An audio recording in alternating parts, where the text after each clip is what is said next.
Olá, estamos iniciando mais um Sindicato em Ação aqui na Rede Sul de Televisão. Este é um programa produzido e apresentado pelo Sindifisco RS, que nós discutimos semanalmente a economia brasileira, a política, os rumos do Estado e do país. E hoje nós vamos discutir combustíveis. Esses combustíveis que estão chegando a R$ 8 em alguns lugares, até R$ 10 já existe aqui no Brasil. E aí nós precisamos descobrir por que isso está acontecendo, desde quando e como mudar isso. Para conversar conosco, hoje nós temos aqui o professor Eric Gil Dantas. Deixa eu ler o currículo dele aqui. Ele é doutor em ciência política pela Universidade Federal do Paraná e desde 2012 trabalha com pesquisas econômicas, sociais e políticas. É diretor também do Instituto Brasileiro de Estudos Políticos e Sociais. Como vai, professor? Tudo bem? Oi, Luiz. Bom dia, boa tarde, boa noite a todas e todos. É um prazer estar aqui, ainda mais de um programa produzido pelo Sindifisco, um sindicato que historicamente é tão importante para as lutas sociais no Brasil, né?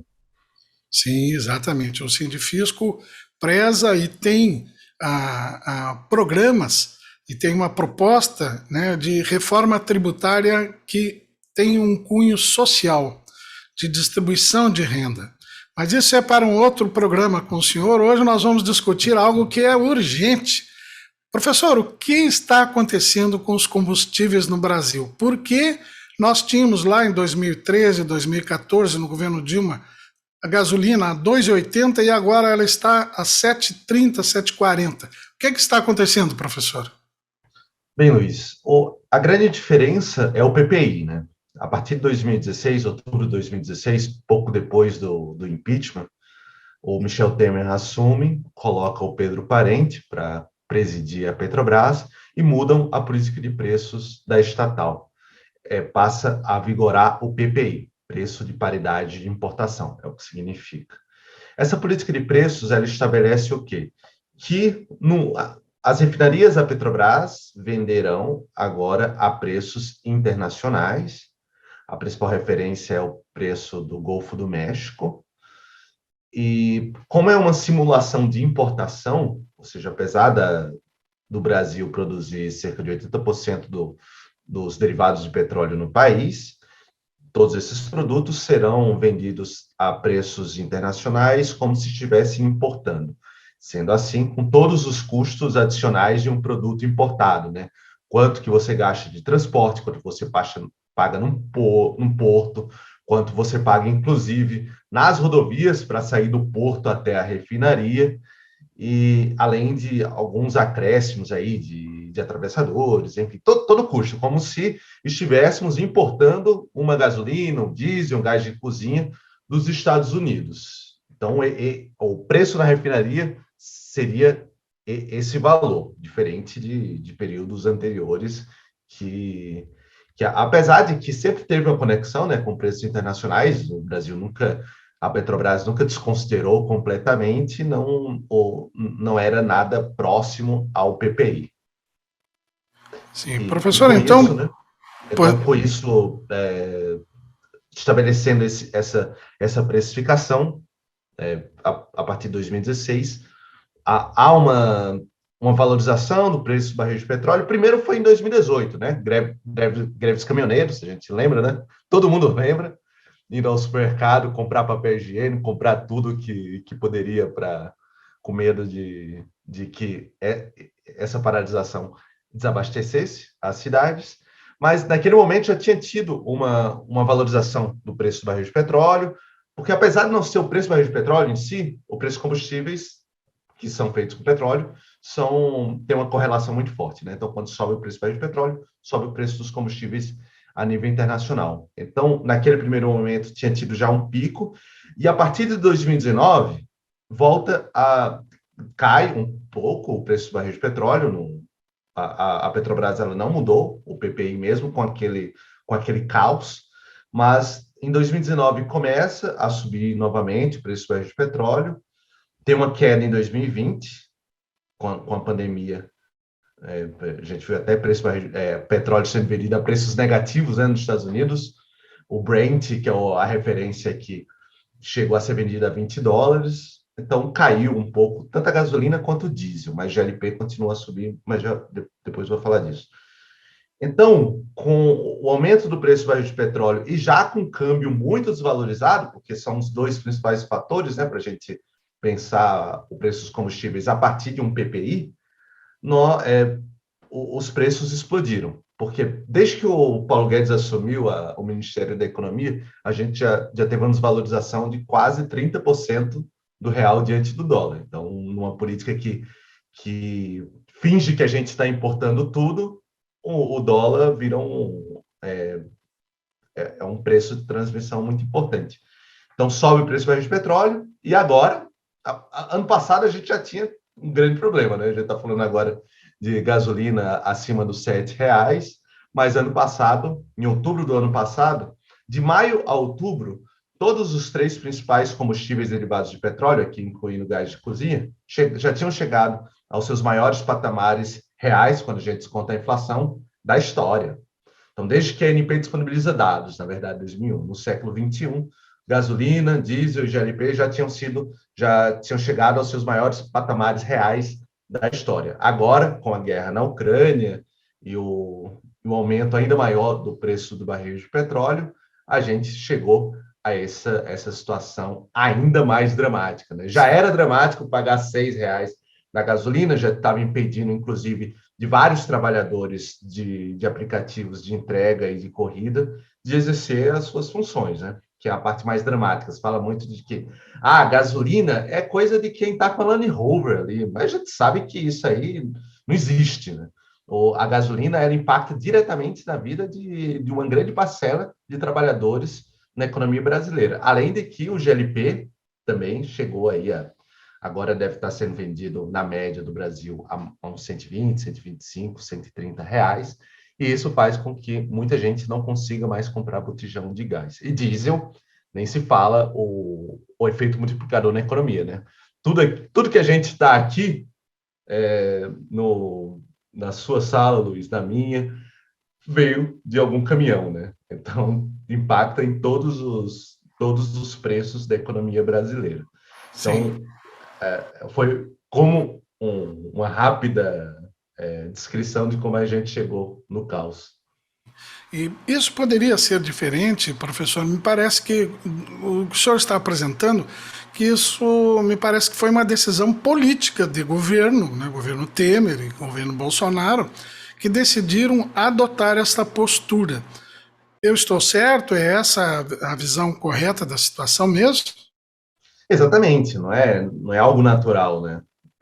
Eu costumo falar que em outros setores, quando aumenta o preço, a gente não pode fazer muita coisa, né? Poderia, mas não faz. Por exemplo, o preço da carne. Quando o preço da carne sobe, a gente passa a comer frango. E quando o frango sobe, a gente passa a comer ovo, né? Porque não tem uma empresa estatal no Brasil que possa ser uma correia de transmissão da vontade popular. A Petrobras, além de ser estatal, ou seja, a única função dela não é gerar lucro para os seus acionistas, a gente é o nono maior produtor de petróleo do mundo, e nos últimos 20 anos a gente praticamente dobrou a produção de petróleo, ou seja, a gente tem muito petróleo, e petróleo de ótima qualidade, com um pré-sal, que já é responsável por 3/4 da produção de petróleo e gás do país, e temos um parque de refino grande. Eu falei desse dado da empresa de pesquisa energética, né? 80% dos produtos derivados produzidos no Brasil, consumidos no Brasil, são produzidos aqui. E isso é um dado de 2020, quando a gente teve uma ociosidade de mais de 20% do parque de refino do país. Então, poderia ter produzido mais gasolina, mais diesel, mais GLP e ter diminuído a dependência externa. Então, o Brasil, ele tem petróleo, ele tem um parque de refino e tem uma estatal. Ele não precisa adotar esses preços internacionais. Até porque, mesmo produzindo menos do que poderia, inclusive porque a gente deveria ter produzido, ter criado mais refinarias, tentou, né? A Lava Jato impediu, A gente tem aí o Compeg no Rio de Janeiro, o segundo trem, que é a outra metade da refinaria de Abreu e Lima, a Prêmio 1 e 2 Maranhão. Então, o plano era ter expandido, né, as refinarias, que foi um plano impedido pela Lava Jato. Mas mesmo assim, mesmo com todas esses limites, a gente produziu 80% do que a gente consumiu.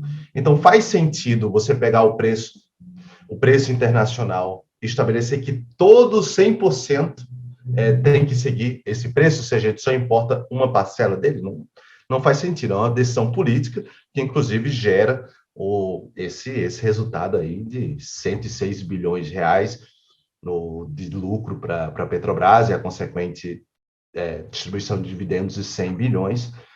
O lucro da Petrobras em 2021 foi o segundo maior lucro da história de uma empresa em território brasileiro, atrás apenas da Vale, que teve também em 2021 um lucro maior do que a Petrobras, ou seja, a gente está... Esse dado que o senhor apresenta é estarrecedor, né? Porque justo nesse momento de crise, de desemprego, de pobreza crescendo no Brasil, a Petrobras, que é nossa, né? O petróleo é nosso, quando Getúlio lançou as pedras fundamentais da Petrobras, aquela discussão toda no Brasil, a Petrobras tem o maior lucro, cujos dividendos ela distribui entre seus acionistas, né? Principalmente entre os acionistas internacionais, né?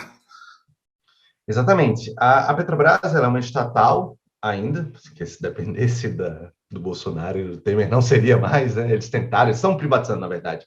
Inclusive, o Observatório Social da Petrobras, que é uma entidade que eu faço trabalhos, a gente contabiliza que já foi 245 bilhões, mais ou menos, de reais de ativos privatizados da Petrobras. Então, por exemplo, a refinaria da Bahia, a BR Distribuidora, a Liquigás, mas a gente pode falar disso mais para frente. Mas a Petrobras, ela é uma empresa estatal ainda, porque o poder de mando é do governo federal, que tem a maior parte das ações ordinárias, que são as ações que mandam numa empresa. Mas, na distribuição de dividendos, a União mais o BNDES, né, que compõe o Estado brasileiro, o governo federal e o BNDES-Par, ele só tem pouco mais de 1/3 das ações, ou seja, quando há um lucro de 106 bilhões de reais em uma distribuição de dividendos de 100 bilhões de reais, 46 bilhões de reais vai para investidores internacionais, 20 e tantos bilhões de reais vai para investidores privados nacionais e apenas 36, 35 bilhões de reais ficam na União, nos cofres do governo federal. Logo, apesar de falar que a alta lucratividade da Petrobras beneficia o povo brasileiro, isso é mentira, porque o grande lucro da Petrobras beneficia primeiramente, no ranking, os investidores estrangeiros. E volta só 1/3 disso para a gente. E 1/3 não dá nem para fazer a política de diminuição de preços de combustíveis, como a gente está vendo aí nas últimas semanas, né? Dar subsídio à gasolina, a diesel e a GLP custa muito, muito, muito mais do que 36 bilhões de reais. Ou seja, o povo brasileiro, na verdade, sai no prejuízo, né? Mesmo recebendo 1/3 dos dividendos da Petrobras. Sim, eu recebi um dado aqui, agora que o senhor falou nos acionistas, que o governo brasileiro tem 39,5% das ações e os estrangeiros têm... Não, ao contrário, o governo brasileiro tem 39,8% e os estrangeiros têm 39,5%. É exatamente isso que o senhor apresentou aí na divisão. Na divisão, nós saímos perdendo e eles saem ganhando, né? É algo terrível que o país está vivendo. E o pior, se vê na mídia, e aí eu queria a sua opinião, se vê na mídia o tempo todo dizendo que não pode ser diferente do que está hoje, tem que ser assim exatamente, que senão a empresa quebra, o mundo acaba, as florestas vão queimar todas, né? Pode ser diferente isso? Tem uma outra forma de proceder e alguma empresa no mundo procede de forma diferente? Bem, Luiz, primeiro, a Petrobras, ela, apesar dos preços estarem chegando aí nos maiores patamares da história, o custo de produção da Petrobras não variou significativamente, porque a gente, nos últimos anos, pegar 2013 até agora, a gente saiu aí de uns 15% da produção de petróleo vindo do pré-sal para agora quase 75%. E o pré-sal, ele é infinitamente mais barato do que os outros poços de petróleo. O pré-sal, ele tem um nível de produtividade da Arábia Saudita. É um custo muito baixo. É um custo mais de 80% mais barato do que, por exemplo, na terra. Então, a Petrobras, ela passou poços em terra, né? É, então, a Petrobras, ela paulatinamente diminuiu seus custos de extração, porque ela foi para o pré-sal. No refino, a variação é muito pequena ao longo dos anos. Então, se a gente pega o custo de extrair petróleo, o custo de refinar, não variou, mas os preços explodiram. Então, em termos de Petrobras, da produção, ou seja,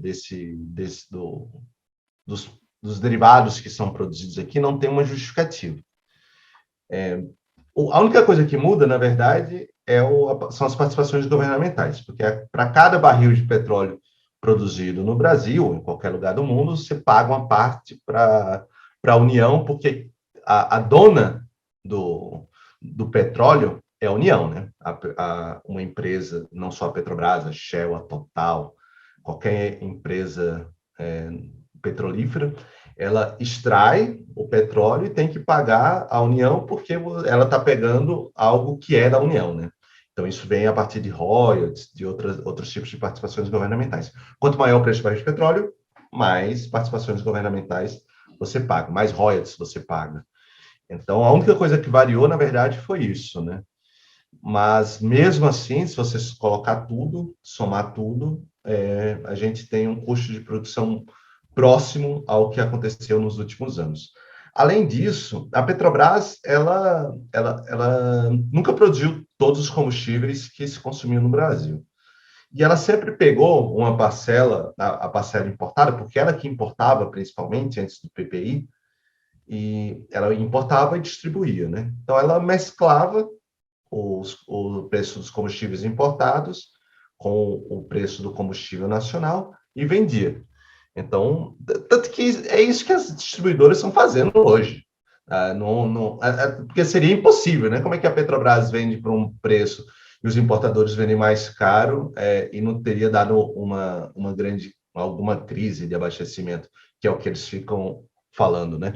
Se a Petrobras não cumpriu o PPI, vai ter uma crise de Sim, abastecimento, sim. mas já Sim, existiu defasagem ao longo dos sim, últimos anos. aliás, professor, foi essa a desculpa que o presidente Lula Silva, presidente da Petrobras, deu. Se nós não subirmos os preços a esse nível até maior do que eles estão, ou se nos obrigassem a fazer isso, o país ia sofrer com desabastecimento. Isso é falso, né? Sim, se não já teria, porque já passou, por exemplo, o último reajuste da Petrobras tinha sido de janeiro. De janeiro, fevereiro e uma parcela de março teve uma defasagem. Mas existe a demanda por combustível, as pessoas não vão, agora então, já que tem preço diferente, eu não vou sair mais de casa, eu não vou mais cozinhar, eu não vou mais exercer meu trabalho, né? Isso já acontece. Na verdade, as distribuidoras estão fazendo mais ou menos o papel que antes a Petrobras fazia, né? Mas a Petrobras fazia sem esse objetivo de espoliar a população brasileira, né? Era mais baseado também na realidade brasileira, porque o Brasil, bem, a gente está, como você falou, Luiz, a gente vive ainda uma grande crise econômica. O IBCBR saiu ontem, nessa semana aí, para fevereiro, esse índice do Banco Central que prevê o crescimento do país, para fevereiro deu negativo. Então, a gente está ainda entre... A nossa economia, é pior do que 2014, ela é menor do que 2014 e ela ainda está apenas no nível pré-pandemia, 2019, que a gente ainda estava com um crescimento de 1,1%, 1,2%, que em termos per capita, se a gente colocar por cabeça, o PIB naquele momento ficou basicamente a zero. Então a gente vive aí uma crise econômica, a gente vive uma diminuição de renda da população. Saiu aí o dado sobre desemprego, que PNAD contínua, junto a isso vem a renda real, né? O preço dos combustíveis, ele faz também com que a renda real da população diminua. Então, o que eu tinha visto aí, acho que dá para a gente verificar, era uma perda real da renda da população de 10%. Então, com o preço dos combustíveis muito elevado, e ano passado, gasolina, diesel e gás de cozinha juntos foram responsáveis por quase metade da inflação do IPCA. Então, aí você junta mais energia elétrica, passa de 60%. Então, os preços combustíveis, eles são responsáveis diretamente pela diminuição da renda da população, né? Crise, renda estagnada em termos nominais, mas vem aí o aumento da inflação, mais de 10% no acumulado dos últimos 12 meses, desde o final do ano passado, vem diminuindo a renda da população. Individualmente, eu acho que a Petrobras é a principal geradora de inflação no Brasil hoje, com o PPI. Ah, sem dúvida, sem dúvida. Professor, nós vamos a um pequeno intervalo aqui na Rede Sul de Televisão. Você está assistindo ao Sindicato em Ação, programa do Sindifisco RS, os auditores fiscais da Receita Estadual do Rio Grande do Sul. Vamos a um pequeno intervalo e já voltamos com o nosso entrevistado de hoje, o professor Eric Dantas, professor da Universidade Federal do Paraná, especialista também neste momento em análise da questão do petróleo, e vamos conversar com ele sobre o Instituto Brasileiro de Estudos Políticos e Sociais, a tarefa do Instituto e um recente estudo que eles fizeram sobre esta crise dos combustíveis. E também volto em seguida com ele para perguntar se faz sentido existirem empresas importadoras de combustíveis e de petróleo no Brasil. Vamos a esse intervalo e já voltamos. Em seguida, retomamos a nossa conversa aqui.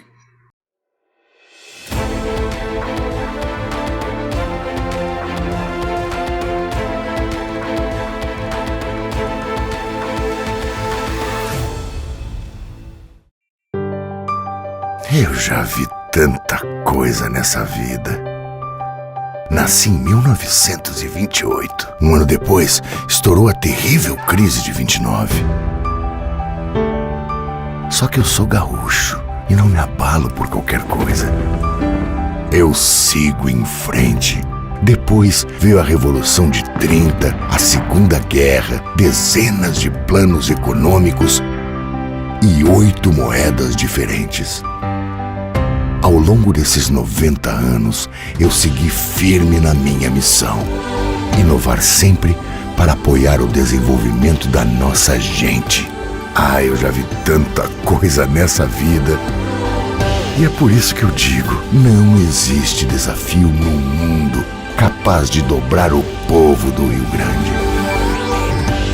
Banrisul, 90 anos de uma grande história.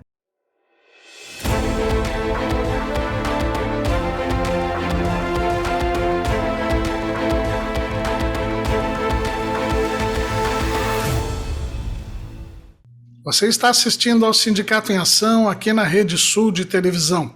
Hoje nós estamos entrevistando, com muito orgulho para nós, o cientista político, professor da Universidade Federal do Paraná, Eric Gil Dantas.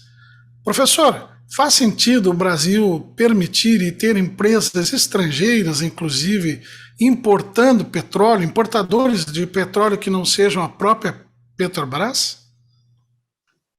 Bem, Luiz, eu acho que a Petrobras, o PPI, ele permitiu a criação dessas empresas importadoras, né, que inclusive passaram a exercer um lobby muito forte para o cumprimento do PPI. A gente vê agora a Bicom, né, que é uma Associação Brasileira de Importadores de Combustíveis, que pressionam toda semana, falando para os jornais, a Petrobras está com defasagem imensa, isso vai criar desabastecimento. Elas são financiadoras de grande parte dessas notícias, né?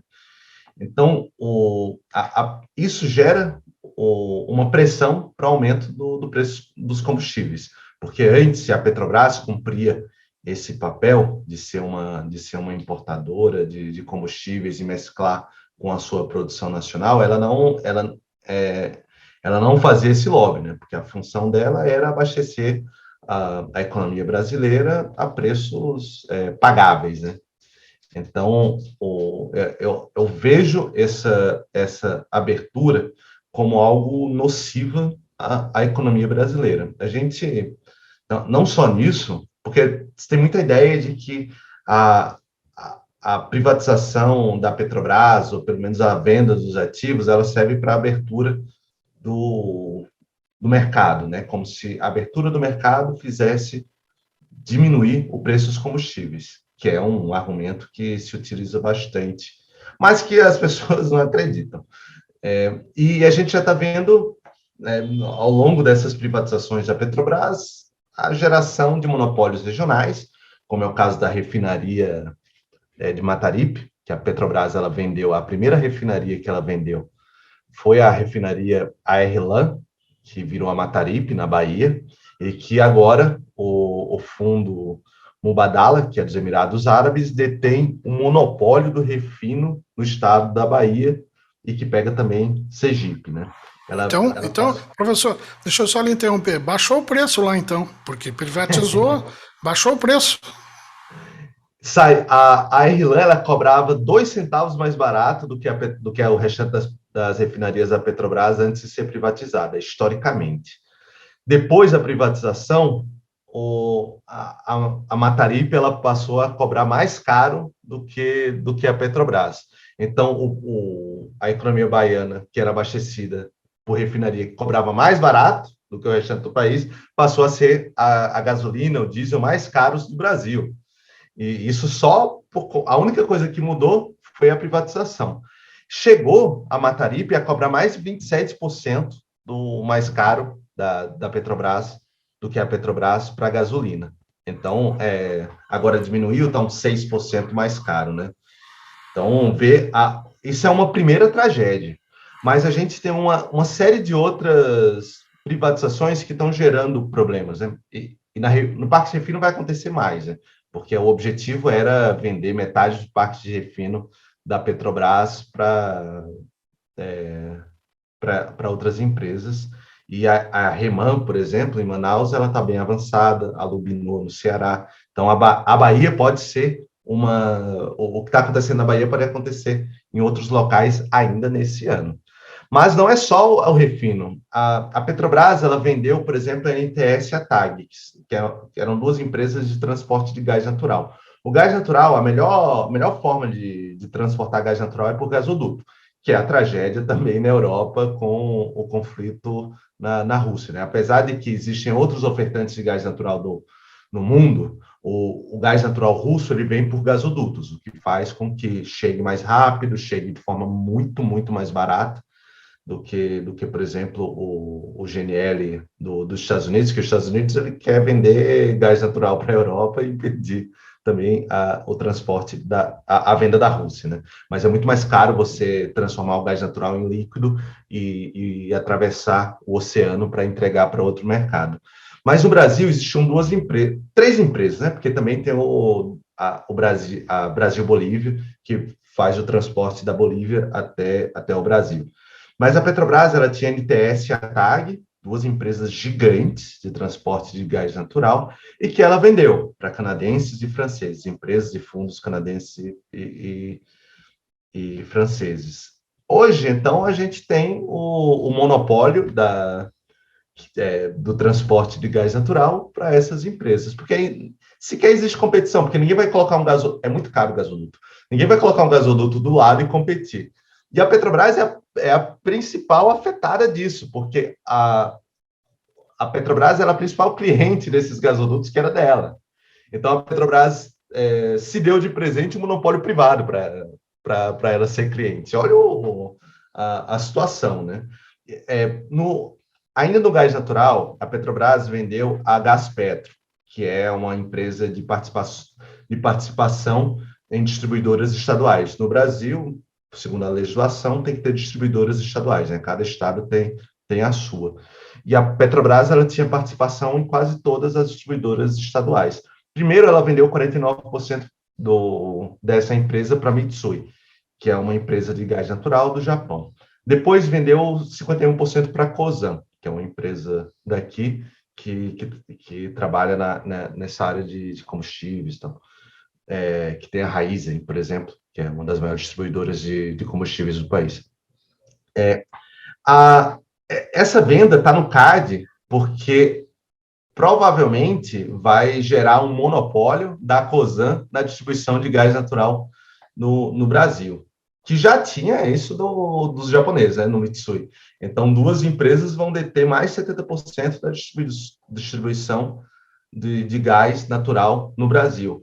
A Liquigás, a gente sabe já que a distribuição de gás de cozinha é algo bastante oligopolizado, né? Quando a gente vai comprar um botijão de gás, tem aí em cada estado 3, 4 marcas, né, que dominam quase todo o mercado. A Liquigás ela estava entre primeiro e segundo, ela disputava com a Ultra, a maior parcela de mercado, que dava um quarto do mercado. A Petrobras vendeu a Liquigás para uma das concorrentes, que era nacional.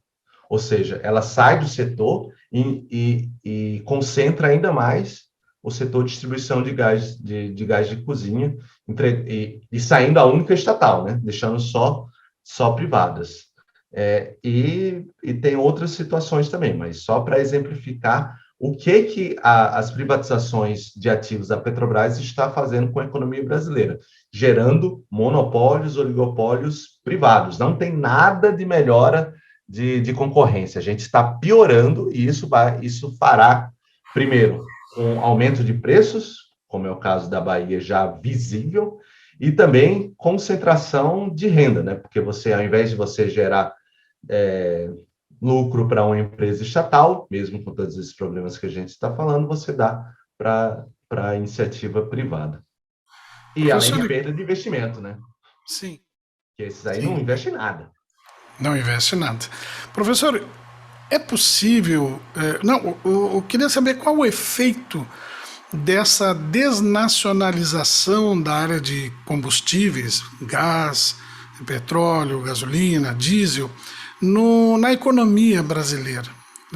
Eu sei que o Instituto Brasileiro de Estudos Políticos e Sociais, do qual o senhor é um dos diretores, ele tem estudos nesse sentido, e eu gostaria de saber o que acontece com a economia quando há uma desnacionalização nessas proporções que o senhor apresentou agora. Eu vou dar um exemplo, Luiz, de algo muito atual, né, que é a discussão sobre os fertilizantes. A Petrobras, ela detinha fábricas de fertilizantes, que são as Fafens. Fertilizante são 3 elementos, né? O NPK, nitrogênio, fósforo e potássio. A Petrobras, ela estava no N, ela estava nos nitrogenados, que vem basicamente de gás natural. Então, a Petrobras, ela extraía gás natural e mandava para as Fafens, que é a principal demanda para a agricultura brasileira, né? Então, ela tinha há muito tempo, né? Não lembro quando foi que ela começou, acho que na década de 70, 60 ou 50, em fertilizantes. A Petrobras, ela produzia fertilizantes nitrogenados, gerando primeiro emprego e renda, porque ela pegava o gás natural, transformava em amônia, depois ureia. Então tem todo um procedimento, um processo em solo nacional, gerando, porque tem que ter pessoas, tem que ter estrutura, então você investe, né? Investe, paga salário, paga tributo.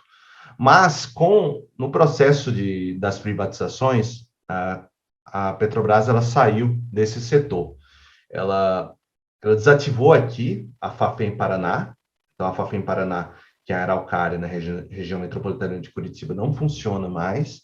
ela arrendou para uma empresa privada as Faféns de Sergipe e da Bahia, que até agora tem uma produção muito menor, não investiu nada mais, e passou a aumentar a sua dependência dos fertilizantes russos.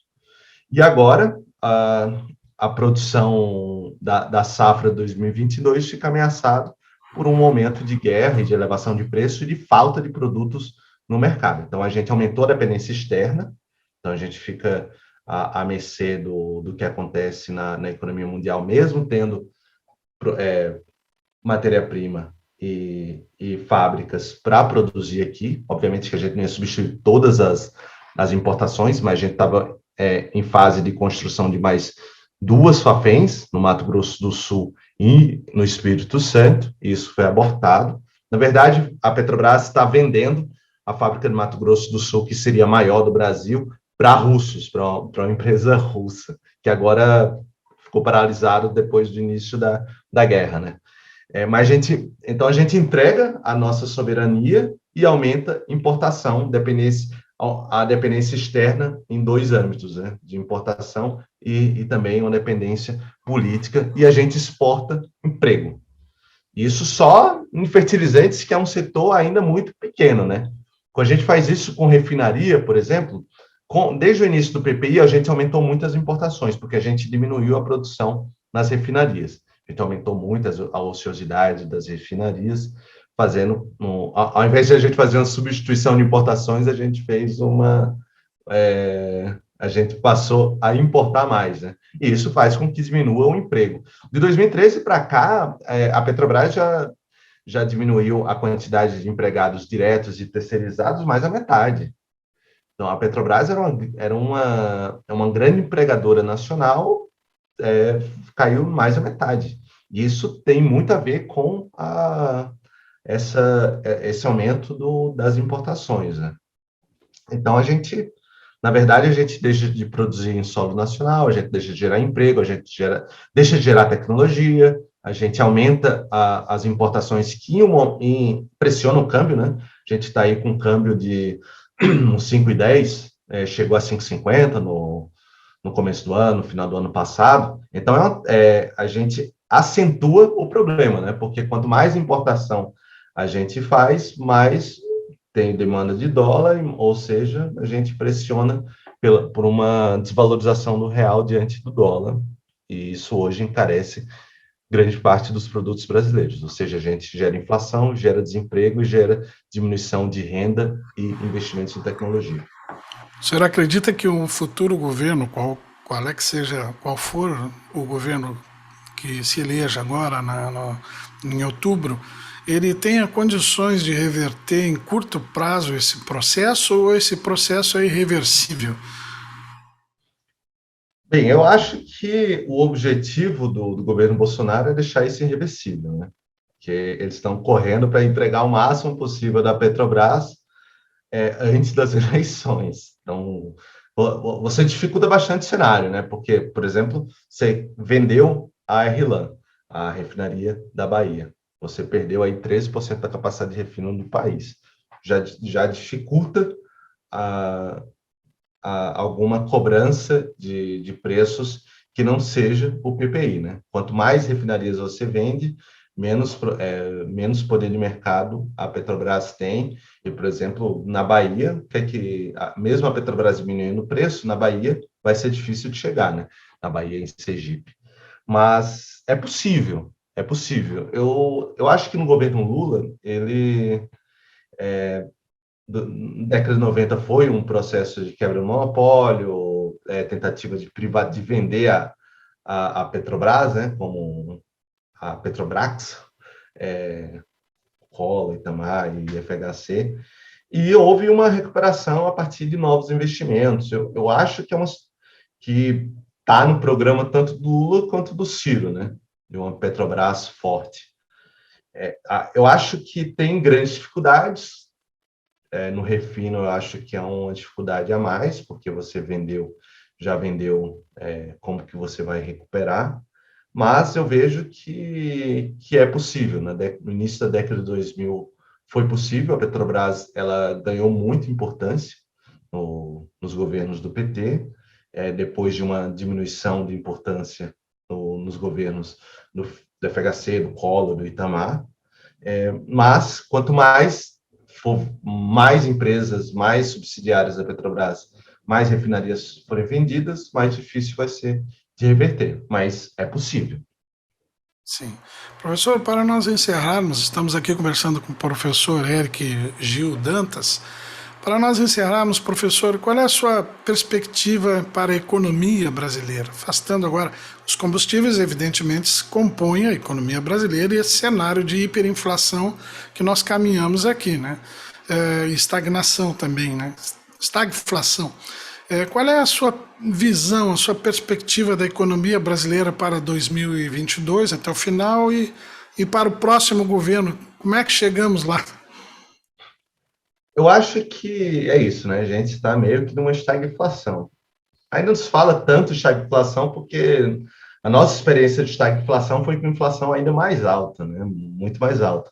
Mas a gente está em um momento de que não cresce, e com inflação aí 2 dígitos desde outubro, se não me falha a memória.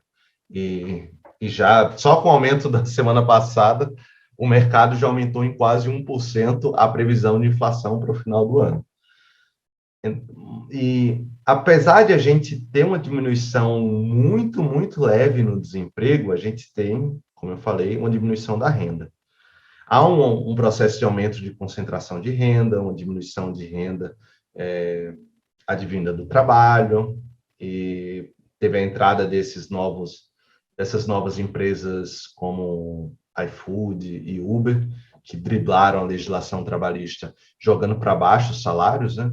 Porque se a gente tinha antes mototaxistas, entregadores que ganhavam R$ 2.000, você automaticamente vira R$ 1.000, R$ 1.200, e ainda cria um atravessador, né? Então é um processo de concentração de renda.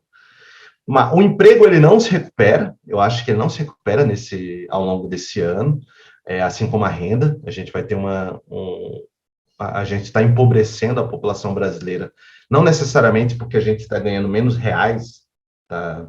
Saiu de um salário, de uma renda média de R$ 2.300 para ser de R$ 2.000, mas a gente compra menos coisas no mercado, né? Então, fazendo com que a renda real seja menor, ou seja, a população brasileira está empobrecendo. E não tem nenhuma política para reverter isso. Eu acho que o preço, essa política da Petrobras, ela é ilustrativa no sentido de que a gente está tendo um ciclo de aumento de preços de commodities, como a gente viu no início do século, né? Que foi até 2012, 2013, que vários governos da América Latina se beneficiaram, né? Na Bolívia, no Chile, Brasil, Argentina, e fez muita política social com isso. Mas agora a gente não tem mais isso, né? O aumento de preços de commodities, ele é transmitido para preço, mas não é transmitido para novos investimentos, para novas políticas sociais. A Petrobras, ela foi, no meu ver, a principal transmissora de aumento de preços de commodities para a economia brasileira, porque ela investiu, em 2013 teve um pico de investimento que, em termos reais, se não me falha a memória, era de R$ 120 bilhões de investimentos em um único ano. Uma empresa investir R$ 120 bilhões em valores de hoje, em um único ano. Isso fazia com que houvesse uma transmissão de um preço alto, de uma commodity, para a economia brasileira. Então, estourou emprego, estourou renda, muitas regiões elas passaram a ter uma elevação muito alta da renda. E isso foi por conta no aumento de preços internacionais da commodity. Mas agora, o que a gente faz? A Petrobras ela só transmite, não investe, diminui, corta pela metade a quantidade de pessoas que emprega, e o aumento do preço internacional de commodities vira só inflação. A Vale não faz nada, ela também não é ela não é uma transmissão, né? Ela só gera esse lucro recorde, né? Aí a Vale, o maior preço, o maior lucro da história de uma empresa brasileira, e não tem uma política de transmissão. Eu acho que um próximo governo ele tem que ter a Petrobras como uma ferramenta fundamental para fazer política econômica, que aí os liberais vão chorar, né? Porque acha que é um pecado capital fazer com que uma estatal sirva como instrumento de política econômica. Para eles, a Petrobras está fazendo o certo, né? O certo é pagar R$8 numa gasolina, R$130 no botijão de gás. A miséria é o correto para eles. Mas eu acho que a Petrobras ela está no centro disso. Tanto que o Lula fala bastante, o Ciro fala bastante, né? O próprio Bolsonaro tá pressionando a Petrobras para que ela reduza os preços, senão ele não é competitivo para as eleições, né? É a economia que decide a eleição, né? Sim, e com esses preços aí, a Petrobras vai ter um novo recorde, viu, em 2022.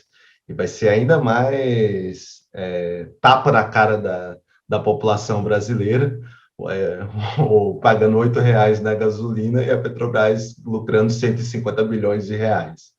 Então, eu acho que o futuro da economia brasileira, ela não... Se alguém quer reconstruir a economia brasileira, que foi devastada por esses anos de política ultraliberal, passa pela Petrobras. Eu não vejo uma forma de curto prazo em termos de 2 anos, reconstruir a economia brasileira sem utilizar da maior empresa da América Latina para isso. Sim. Bom, queremos agradecer ao professor Eric Dantas, professor doutor em ciência política, professor universitário no Paraná e diretor do Instituto Brasileiro de Estudos Políticos e Sociais. Muito obrigado, professor, por participar aqui no nosso programa na Rede Sul de Televisão, programa do Sindifisco RS. E lhe deixo a palavra final para se despedir dos nossos telespectadores aqui. Esse programa vai ao ar na Rede Sul de Televisão aos sábados, depois sobe para as redes sociais, e aí a gente tem acessos ilimitados pelo mundo afora. Por gentileza, professor, suas despedidas. Obrigado, Luiz, pelo convite. Fico muito feliz por poder contribuir. Inclusive, todo ano eu leio o material dos auditores fiscais sobre a reforma tributária. Aprendi bastante com os cinefísicos sobre a reforma tributária, que é a reforma tributária que eu defendo também.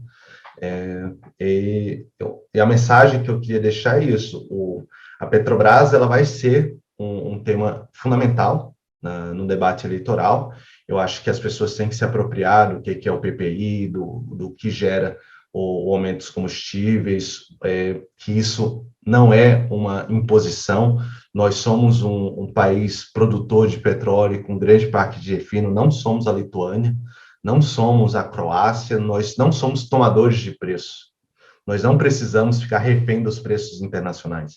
A gente tem petróleo, a gente tem parque de refino, a gente não precisa cobrar esses preços exorbitantes. Temos independência. E a Petrobras foi pensada para ter independência. Os choques do petróleo na década de 70 foi um trauma para a economia brasileira, e um dos resultados foi o aumento do parque de refino do país. Então, a gente tem possibilidade de ter soberania, a gente pode ter uma empresa estatal que sirva a população brasileira e não pague 100 bilhões de reais de dividendos em um único ano, deu uma taxa de retorno para um acionista de quase 30% em um único ano. O objetivo da Petrobras não é enriquecer acionista, não.